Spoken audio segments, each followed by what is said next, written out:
I took an hour commute to get my coworker in trouble. I live about 20 minutes away from my workplace by car, and I drive every day. It's a lot more convenient for me than the hour-long public transport route that involves multiple transfers going into traffic, and my shifts aren't regular, changing between midnight and 8 a.m. and 4 p.m. My senior coworker also drives to work, and his shifts are only 8 a.m. Well, we had an upcoming supplier visit that was about another hour's drive from our office. I was already annoyed with my senior because despite all of it being his responsibility, he left me with all the tasks of coordinating the visit. All that was left was the question of who's driving. The month leading up to the visit, my senior kept making leading comments about how he didn't want to drive, or asking me if I'd gone to that area before. I didn't want to add chauffeur to my responsibilities, so I kept rebuffing him. One day I overheard him talking to my manager about how he still didn't really have a plan and he would figure something out.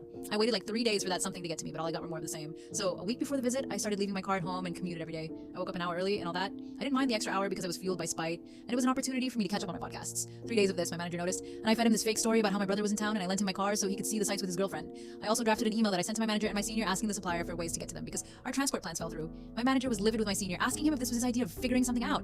He also berated him for being irresponsible and leaving much of the work to his junior, calling it shameful behavior. My senior begrudgingly drove us to and from the supplier's place. Oh, and my brother went home the day of our visit, so I rolled up to the office the next morning in my car, editing to add, I can't believe this post will be my legacy, damn. Thanks for the award. Also, to clarify, company car is available, but you need to have certifications on your legal ID, which will take up to a year to get.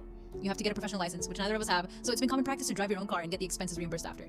I feel the need to clarify also, I'm a woman who works in a male-dominated industry. That's not in America, where I'm the only one of two who has a different degree from the others. I hope that explains why me just being outright straight with them puts me at a severe disadvantage in the long run. And yeah, it's a toxic workplace, but I'm in a country and an industry where this is truly par for the course. Thanks for the unwanted advice, though.